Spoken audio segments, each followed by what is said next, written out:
Hello, today I'm going to take some time to express my frustration about this Lightspeed Delta Zulu headset. I made an error to listen to the dealership salesman. I was set to buy a David Clark 1X. I did bunch of reading, research, uh, watched YouTube testimonials about that headset compared to a Bose and compared to Lightspeed, the top brands, the top models, and I thought I need the David Clark. So I was about to place an order through the local dealer website that had stock. They said on the website, good thing that I called and I was told that it's 4 weeks out and I should buy a Delta Zulu because it's way better than the David Clark. And I go by feeling, and I felt this is a sales BS. And but because I need a headset for the weekend, I said, okay, I'll go with this brand. And also, I I fell in love with some features. One of the features is the rechargeable batteries, and another one is the CO carbon monoxide, the sensor, and also the ability to record the radio calls. The ability to record was important for me, so I thought, okay, this has cool features. Um, Probably the quality is not that great, but let's see if I can live with less quality, because I knew it's less quality than David Clark and Bose, but I could rely on the features more. So in the box you get some stuff that I'm not going to show what's in the box. Mainly is this hard case with a headset. One thing they should mark here, top. Why? Because if you open the case this way, you end up with a pile of wires and stuff on the other side. So um, that's kind of a minor thing. So the way they designed the size of the case is kind of silly. Um, you see the cable and the headset is like all the way to the edge here, and this is going to put lots of strain on this cable right here. So this was supposed to be strain relief, this black plastic, but actually it's not strain relief because it's just a piece of hard plastic. All the stress goes right here in the cable, and this cable is going to fail at this point. Depends how often you use your headset, but probably a regular pilot, maybe an airline pilot, will have trouble within maybe 2 years. They offer 7 years warranty, like a limited warranty. And I don't know if this cable wear and tear is covered by warranty. Um, Another thing is the dealer, the place I bought this one from, they have a avionics repair center and techs and tools and stuff. And I'm told that they are not allowed to repair this brand. I don't know why. Maybe this company doesn't want people to see the low quality of the guts of these headsets. I'm not sure why you have to ship it and pay the shipping, of course, to get the headset repaired, even is under warranty, get it repaired somewhere far away. That's probably not a major thing, but it becomes major when you need a headset and you have to wait for shipping and pay for shipping and wait for shipping back and all this trouble. In the meanwhile, you need to use probably a backup headset if you have one. So that's one thing about. Also, you see the size of the case. So this is going to be lots of strain on this microphone foam. This is a consumable product, like it's supposed to be replaced. But why to replace sooner than necessary? Just because they made the case right, perfect fit on here? It's like I don't know. This is too tight to the way I see it here, the mic sits too tight. Like I said, cable here, I don't like the design of the box. It's too tight for the headset. The wire comes out on one side, which some people see it's a good thing.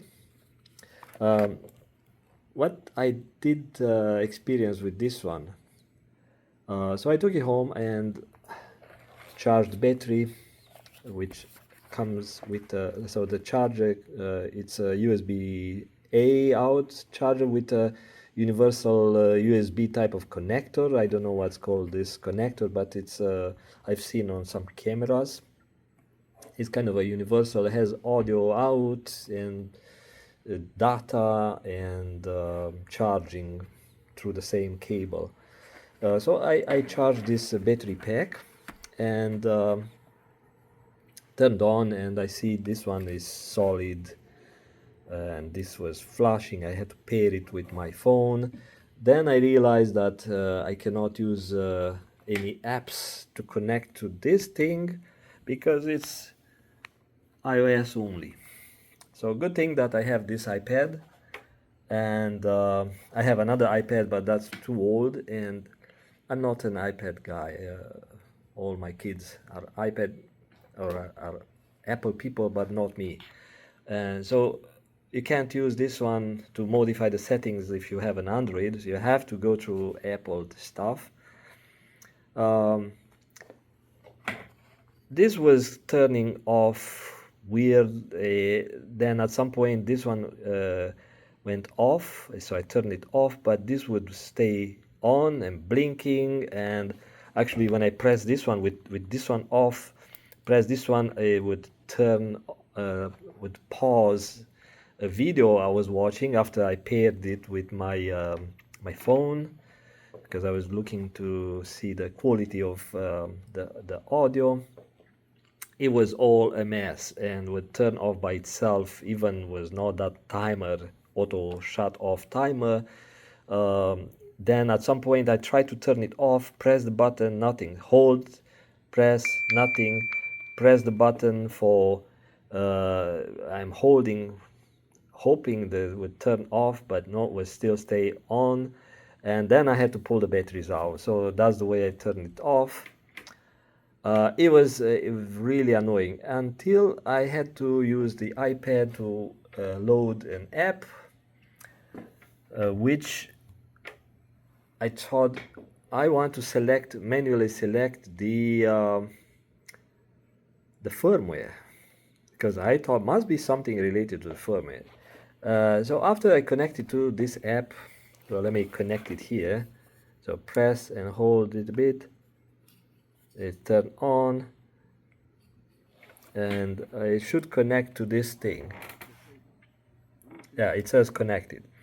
And after connection, it takes some time to start reading the carbon monoxide and the temperature of that sensor.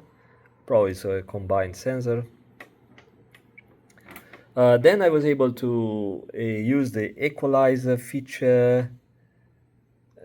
Now this is the default, but I had to set it for my own hearing, which is a little bit off. I'm an older guy. And then I tried to do the recording, but oh, finally here I'm getting this one now, but before I was not getting audio except the iPad input. So that feature, the select of the microphone or the input, is very difficult to get it on. Maybe it's my problem with my iPad, I don't know, but it's once in a blue moon you get this two more icons or two more options, two more input. So I tested this one. The audio is very low for some reason. Even I turned the radio, so I use this radio. I turn it loud, but it's too loud in my ears. So I'm not sure. Maybe I need to tweak some stuff. I put the recording on high and the highest here. Anyway, so this is kind of a work in progress. So after a while, I saw firmware, new firmware is available. I said, oh, good, because I don't have the option to manually select the firmware. So it was 0.18 something. So here you cannot really select different firmware. You have to wait for a while till this one detects the new firmware. So I updated, it took like 15 minutes, and those problems went away. And now it's kind of functioning all right, except like I said, with a recording feature when I'm not getting this stuff all the time. So this headset doesn't give me a consistent quality, or features are not the way they are supposed to. They are advertised. Yeah, again, cable wise, a major problem with these ones is the sensitivity to interference. So if you use this headset next to a paramotor engine, let's say, well, just an example, or if your aircraft has noisy spark plug cable or noisy magnetos, like not really clean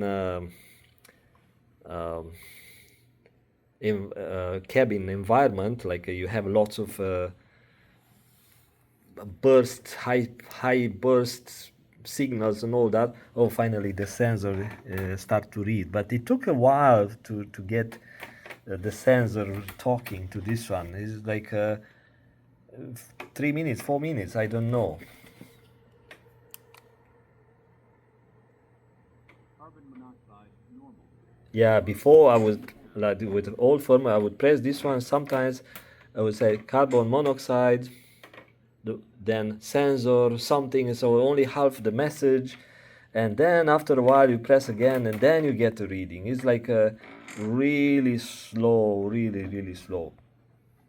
So the new firmware seems that it does work better. I'm jumping all over the place with talking about this one because I'm so frustrated. These earmuffs are not high quality material. So if you're a bush pilot wearing a bushy beard, or if you have this kind of if you're not shaved, let's say if you're a pilot who are not shaving very clean or something like that, is going to wreck this material. Probably it's a minor thing. Probably if you work for an airline, the company policy is that you shave every day and you don't have that problem. So your face is like, I used to have it in the military when I had to have a smooth face. So that's, like I said, it's a minor thing. But again, if you have an aircraft that have a noisy electrical noise environment, is going to cause a buzzing sound in your audio. So what happens when I was transmitting from this portable radio next to this interface box, was not very close, but was about this distance. It would affect my ANR, and I would get some sort of a noises and popping noises into my ears. So I didn't know where that noise come from. I thought it's coming from the wires or something, but I realized that. Let's see.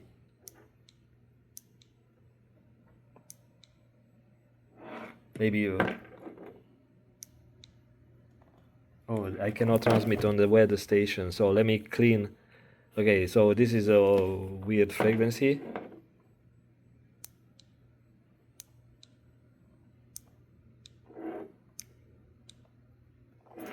Maybe you cannot hear, or maybe that popping sound it's audible only when I wear the headset. But I'm saying, if you have some RF source, or if you work for search and rescue and you have to use some portable radio into the VHF or UHF band, if you have the wires too close to your transmitting antenna, then it's going to affect your audio. And that's very annoying to hear all sort of noises while someone is talking on the radio. So you want to talk on the radio. So let's say if you have a mixing box, lots of search and rescue aircraft and like helicopters, they have a box where you can plug in the VHF radio and UHF and the air band or the helicopter radio. And if you transmit from a VHF radio, which could be a portable radio, while you try to make some calls on the same using the same headset, it's going to be very annoying. So that's kind of a short list of complaints I have to this point, and I'm going to test this one on my next flight, and I'll test with two type of Cessna, and I might post some video at the time, but otherwise I'm very tempted to return these things even before my my flight.